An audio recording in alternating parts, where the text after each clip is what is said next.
Welcome to Shortcut Children. We are continuing our chapter India, Location, Geological Structure and Physiography. So in my earlier two videos we have studied about the location of India. Now in this video we are going to study about the geological structure of Earth. The current physiography of India is the result of tectonic and crustal movements of the Earth. Both constructive as well as destructive effects of these movements can be seen. अब भारत की जो आज की physiography है, physiography का मतलब जो shape है आज भारत का, किस प्रकार का भारत दिखता है, भारत के अंदर किस प्रकार के लैंडफॉर्म्स पाए जाते हैं, ये सब जो हैं एक टेक्टोनिक और क्रस्टल मूवमेंट्स का नतीजा है। टेक्टोनिक प्लेट्स जो कि अर्थ के अंदर हैं, उनके मूवमेंट के कारण ही समय दर समय इसके अंदर बदलाव आता रहता है। The knowledge about the interior of the earth is very interesting. The crust of the earth floats over the semi-liquid rocks of the asthenosphere. Heat is generated due to the radioactive process in the interior of the earth. अब अर्थ जो है इसके अंदरूनी parts के बारे में यानी कि इंटीरियर के बारे में अगर हम जानना चाहें तो ये बहुत ही इंटरेस्टिंग चीज़ रहती है।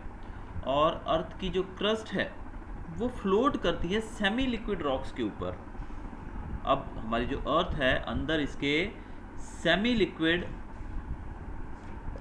रॉक्स हैं, यानी कि रॉक्स ऐसे हैं जो कि बिल्कुल लिक्विड के रूप में नहीं, but it is a kind of semi liquid we can call. अब जो अर्थ की क्रस्ट है वो उसके ऊपर तैरती रहती है। अब heat is also generated due to radioactive process in the interior of the earth. अब अर्थ के अंदर हीट भी बहुत होती है, आप जानते हैं धरती के अंदर जैसे जैसे आप जाएंगे कोर में बहुत ज़्यादा गर्म है यहाँ पर। These it tends to reach the surface of the earth by generating conventional currents. अभी जो हीट है ये कन्वेंशनल करंट्स के द्वारा अर्थ के सरफेस तक पहुंचने की कोशिश करती रहती है समय दर समय। These upward currents break the upper layers into large pieces which are known as lithospheric plates or we call it tectonic plates. अब ये जो गर्मी है जब ये अंदर से बाहर निकलने की कोशिश करती है तो ये जो हमारी अर्थ की जो अपर पार्ट है, जो लेयर है, उसको ये तोड़ देती है, जगह जगह से तोड़ देती है। अब ये जो प्लेट्स हैं, जो लेयर है, इसको हम बोलते हैं लिथोस्फेरिक प्लेट्स या फिर इनको टेक्टोनिक प्लेट्स का भी नाम दिया गया है, जैसे आप यहाँ पर देख सकते हैं। There are 7 major tectonic plates. आज अगर बात की जाए पूरी पृथ्वी के अंदर तो लगभग 7 जो हैं वो मुख्य टेक्टोनिक प्लेट्स हैं, जिनमें पहली है पैसिफिक प्लेट, दूसरी नॉर्थ अमेरिकन प्लेट, तीसरी साउथ अमेरिकन प्लेट, चौथी यूरेशियन प्लेट, पांचवी अफ्रीकन प्लेट, छठी इंडो ऑस्ट्रेलियन प्लेट और सातवीं जो है वो है Antarctic plate. At some places these plates are drifting away from each other which are known as divergent plates. अब यहाँ पर जैसे कि आप इस फिगर के अंदर देख रहे हैं, जो फोटो दिया गया है इसमें आप पिक्चर में देख सकते हैं, ये दोनों प्लेट्स जो हैं ये एक दूसरे से दूर जा रही है। देखिए ये इस तरफ मूव कर रही है और दूसरी प्लेट इस तरफ मूव कर रही है, यानी कि एक दूसरे से दूर जा रही है। ऐसी प्लेट्स जो एक दूसरे से दूर खिसकती हैं उसको कहा जाता है divergent plates. At some places these plates come closer to each other which are known as convergent plates. आप यहाँ पर देख सकते हैं कि ये जो प्लेट्स हैं एक दूसरे की तरफ बढ़ रही हैं, एक दूसरे के पास आ रही हैं, तो इन प्लेट्स को कहा जाता है convergent plates. Due to the divergence and convergence processes, fold and fault take place due to the movement of these plates over millions of years. Shapes of landforms as well as their locations have changed. अब ये जो convergence और divergence है, यानी कि एक दूसरे की प्लेट्स जो है एक दूसरे के पास आ रही हैं या एक दूसरे से दूर जा रही हैं, इसी के कारण फॉल्ट्स क्रिएट होते रहते हैं। क्या क्रिएट होते रहते हैं? फॉल्ट्स और फोल्ड्स, यानी कि कुछ जगहों पर फोल्ड आ जाते हैं, कुछ जगहों पर फॉल्ट्स क्रिएट होते रहते हैं। और जब लाखों साल निकल जाते हैं तो ऐसे में जो लैंडफॉर्म्स हैं उनकी लोकेशन और शेप्स में बदलाव आता है। आप देखिए जब ये प्लेट्स एक दूसरे से दूर जाएंगी तो ऑब्वियसली शेप में बदलाव आएगा, इन जगहों की लोकेशन में भी बदलाव आएगा। The process of divergence is responsible for all the tectonic and volcanic activities on the earth. ये जो डाइवर्जेंस की बात की जाए, जो ये डाइवर्जेंस आप देखें जब प्लेट एक दूसरे से दूर जाती हैं, ये रिस्पॉन्सिबल है टेक्टोनिक मूवमेंट के लिए और वॉल्केनिक एक्टिविटीज़ के लिए। यहाँ पर वॉल्केनोज जो रहते हैं वो जो भी एक्टिविटीज़ उनके फटने का जो भी रहता है सिलसिला, वो इसी के कारण होता है, because of divergence. Wherever these drifting plates have collided with one another, it has resulted into mountain building process. जहाँ पर भी ये जो प्लेट्स हैं एक दूसरे से टकराती हैं, इसी कारण से बड़े बड़े पहाड़ माउंटेन्स बन जाते हैं। Wherever these plates drift away, fissures are created within landforms and oceans. और जहाँ पर ये प्लेट देखिए, जहाँ पर ये एक दूसरे से टकरा जाती हैं वहाँ पर पहाड़ खड़े हो जाते हैं, और जहाँ पर ये एक दूसरे से दूर जाती हैं वहाँ पर फिशर्स का मतलब होता है बड़े बड़े गड्ढे, बड़ी बड़ी खाइयाँ बन जाती हैं, भले वो ज़मीन के ऊपर हों या समुद्र तल के अंदर हों। The continent situated along these fissures are drifting apart continuously. जो भी कॉन्टिनेंट्स हैं वो इन फिशर्स के आजू बाजू बने हुए वो एक दूसरे से कंटिन्यूसली दूर बढ़ते जा रहे हैं। Such plates are called divergent plates. इन प्लेट्स को हम डाइवर्जेंट प्लेट्स भी कहते हैं। आप यहाँ पर देख सकते हैं ये अलग अलग प्लेट्स का मूवमेंट बताया गया है। आप यहाँ पर direction of the plate movement ये एरो के द्वारा दिखाया गया है। डिस्ट्रक्टिव प्लेट बाउंड्री दिखाई गई, ये देखिए डिस्ट्रक्टिव प्लेट बाउंड्री है जो कि बहुत ही खतरनाक है और ये यहाँ से पास होती है। ये पूरी डिस्ट्रक्टिव प्लेट बाउंड्री है। और यहाँ पर आप जो ये देख रहे हैं एरोज जो देख रहे हैं, these are the direction of plate. अब देखिए ये जो प्लेट है ये इस तरफ मूव कर रही है, ये प्लेट इस तरफ मूव कर रही है। देखिए पूरा प्लेट को इन्होंने यहाँ पर दर्शा रखा है। तो इस प्रकार से जो प्लेट्स हैं यही रिस्पॉन्सिबल रहती हैं किसी भी चीज़ के शेप में, किसी भी लैंडफॉर्म के लोकेशन में बदलाव के लिए।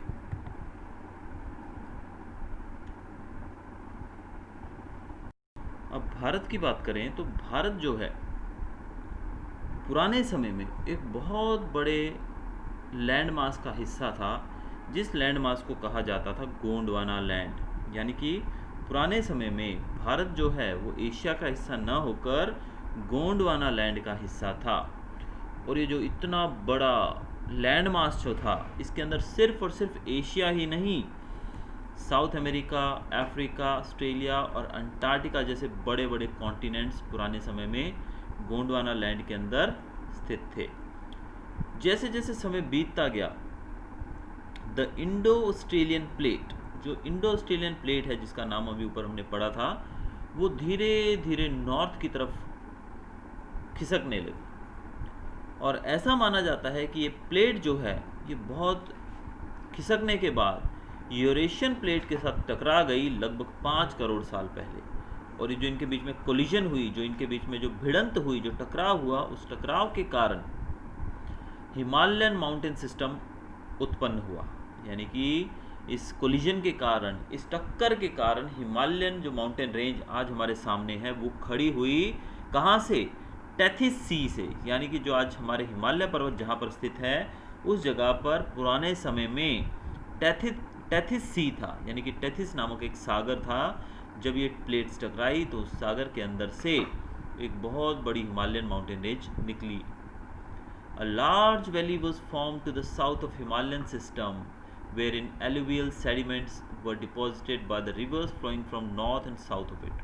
और जब सामने हिमालय पर्वत खड़ा हो गया तो उसके साउथ में, यानी कि हिमालय पर्वत से नीचे आते वक्त हम देखते हैं तो हमारा जो नॉर्दर्न प्लेन्स है हमारा वो पार्ट स्थित है। और ये जो पार्ट है ये सेडिमेंट्स, जो एलुवियल सॉइल जो ऊपर से नदियों के द्वारा बहाकर लाई गई है उसके द्वारा ये पूरा बना है। इस कारण से the Ganga plain between Himalayas and the southern peninsula was formed. तो इस प्रकार से जो गंगा प्लेन है हमारा, जो नॉर्दर्न प्लेन्स है, जो कि हिमालयाज और सदर्न पेनिनसुला के बीच का पार्ट है, यानी कि नॉर्दर्न प्लेन्स, जिसके बारे में हम फिजियोग्राफी जब पढ़ते हैं इंडिया की तो हम पढ़ते हैं उसके बारे में प्लेन्स, नॉर्दर्न प्लेन्स। तो ये उत्पन्न हुआ। A huge volcanic eruption took place in the northwest of the peninsular plateau, as a result of which the western portion of the plateau was disintegrated and was submerged. एक बहुत ज़बरदस्त volcanic eruption, यानी कि बहुत ज़बरदस्त ज्वालामुखी विस्फोट हुआ, जिस कारण से, जो कि हुआ कहाँ था? नॉर्थ वेस्ट पेनिनसुलर प्लेटू के नॉर्थ वेस्टर्न पार्ट में, जिस कारण से वेस्टर्न पोर्शन जो था प्लेटू का वो टूट गया, अलग हो गया और वो सी के अंदर डूब गया। This led to the formation of Arabian sea. और इस प्रकार से अरेबियन सी बना। यानी कि अरेबियन सी के बनने की वजह क्या है? अरेबियन सी जो है वो बना है कि जो हमारा पेनिनसुलर प्लेटू जो है, यानी कि भारत का जो लोअर पार्ट है जिसको हम प्लेटू कहते हैं, वो प्लेटू जो है जब इसका जो वेस्टर्न पार्ट टूट कर पानी में मिल चुका था तो अरेबियन सी का उद्गम हुआ. This led to the formation of Arabian Sea. Due to the submergence of the Western Ghats became more distinct. Thus, a large diversity is seen in the Indian subcontinent. Lofty mountain ranges are seen in the north. Many plateaus, summits, and passes are seen within them. अब इस प्रकार से हम देख सकते हैं कि भारत के अंदर बहुत ही ज़बरदस्त डाइवर्सिटी हमें देखने को मिलती है. और यहाँ पर माउंटेन रेंजेस हैं नॉर्थ में, फिर प्लेटूज़ हैं, तरह तरह की समिट्स यानी कि शिखर जिसको हम बोलते हैं, पहाड़ी चोटियाँ हैं, पासेज हैं जो पहाड़ों के बीच के रास्ते होते हैं, दर्रा बोलते हैं जिसको हम. इवन गंगा, यमुना और ब्रह्मपुत्रा जैसी नदियाँ जो हैं जो नॉर्दर्न प्लेन से बहती हैं, they alluvial deposits have form this plain. और ये जो नदियाँ हैं यही अपने साथ जो मिट्टी बहा कर लाती हैं जिसको हम एलुवियल सॉइल कहते हैं, उसी कारण से हमारा प्लेन बना है. Two edges in the form of ghats on two sides of the plateau and coastal plains are situated on eastern and western margins. और दोनों तरफ भारत की जो दोनों सदर्न कोस्टल एरियाज़ हैं वहाँ पर हमें घाट्स देखने को मिलते हैं जिसको हम ईस्टर्न घाट और वेस्टर्न घाट के नाम से जानते हैं. इवन कोस्टल प्लेन्स भी हैं ईस्टर्न और वेस्टर्न साइड में.